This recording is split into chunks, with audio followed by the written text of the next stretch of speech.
Yeah. Para sa bayan to, para sa katotohanan. Makinig ka, kapatid.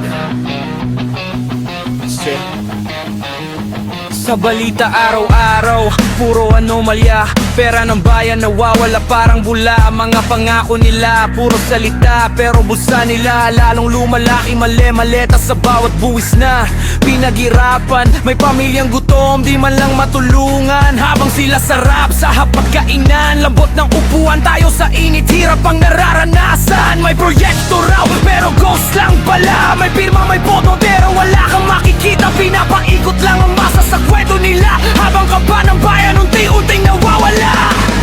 Hanggang kailan tayo mananahimik? Hanggang kailan tayo magbubulag-bulagan, magbibingi-bingian at ginagawang laruan? Panahon na para kumilos, hindi na pwedeng palampasin pa yan. Gising na Pilipinas, magkaisa tayo.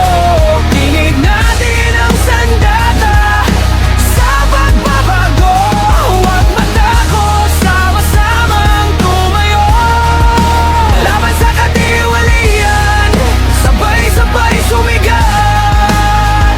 Hawak kamay, laban sa bulok na sistema. Hindi na tayo papayag sa kanilang eksena. Para sa kinabukasan, para sa masa, nakakaisang sagot, wala nang iba. Sa social media, daming nagbubunyag, pero fake news din, kala mo na mamayagpag. Nililito ang isip ng bawat mamamayan para manatili silang nasa kapangyarihan. Kapag eleksyon na, pera ang puhunan, boto binipili parang paninda sa bangketa. Pag upo sa pwesto, babawi agad sila, kaya balik ulit sa dati ang problema. Hindi kulay ang laban, kundi katotohanan. Hindi pangalan, kundi prinsipyo ang batayan. Kung mahal mo ang bayan, ipaglaban. Hindi lang sa sarili, kundi susunod na henerasyon pa yan. May pera daw sa droga, pero asa nang may sala? Mga pangalan tahimik, parang may pumuprotekta, habang buhay nasisira sa madilim na transaksyon nila. Perang galing droga, saan napunta? Sa maleta ba? Sa bulsa ng may kapangyarihan ba? Niloloko nyo mga Pilipino, punyeta. Pero mastermind sa droga, hanggang ngayon ba kalagkalap pa? Magnanakaw ng bodo, nakaflex pa ng todo. Hanggang nagaw ng bako pa rin ang nadarama. May nakulong ba o palabas lang ang drama? Mga kaso nawawala parang bula sa sistema. Nasaan sila? Sino ang mananagot? Bakit justisya parang laging pahurong ang ikot? Kung may salak at mahirap, rekta kulungan na sagot. Pero kung mayaman ka, batas mismo'y nalulunod. Bulok na sistema, justisya'y pilay. Katotohanan tinatago parang bawal ilantad, pero hindi habang buhay ganito ang laban. Pag nagising ng masa, doon sila kakabahan.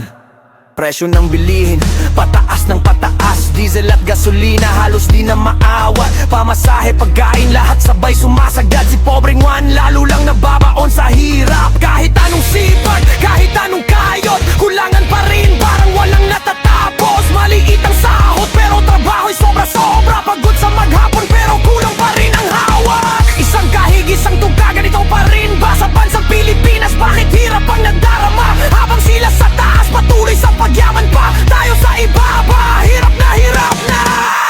Si Maria at si Juan ng ibang bansa, pamilya ay iniwan, pero sistemang bulok, sila pa rin ang nasasaktan. Patala nilang dugo at pawis ang puhunan. Sa bawat remittance may bawas na di maintindihan. Pinagpaguran sa disyerto o sa karagatan, pero sinong tunay na nakikinabang sa pinaghirapan? Habang sila malayo, lungkot ang kapalan. Anak lumalaki, mahiti nila kapiling. Kahit saglakit, sakripisyo'y sobra, pero serbisyo'y kulang sa gobyernong dapat sana'y sandigan nila ang tunay na maaasahan. Pag may problema, sino ang lalapitan? Kung huskisa'y mapagal at unang may kulang-kulang. UEF to boyo, bayani raw sa kusain pagplano, pero sa rin na legati na palang kabalikutan na ba? Doon sila ninday yung malang apagkat sa iba yung jagat. Ibilarapit at sa nagro pakigalat at ang mamuna at kisama kayo sa sagaw. Sa papagbano nagdayan dahil ang naninagaw para sa buwan, pinakilaw na sasakan.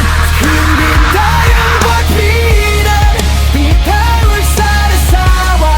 Iseng-seng kaulan, yung narikat sa spoyaman.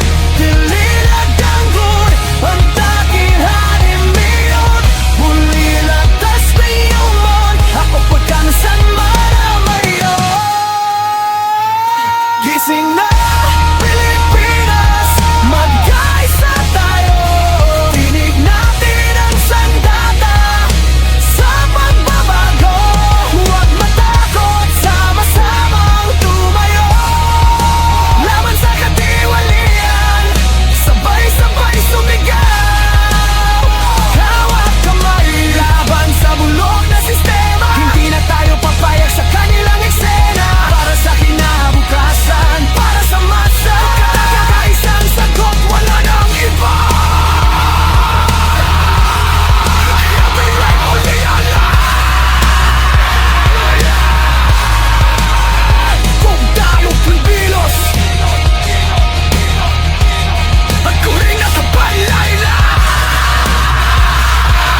na bayan.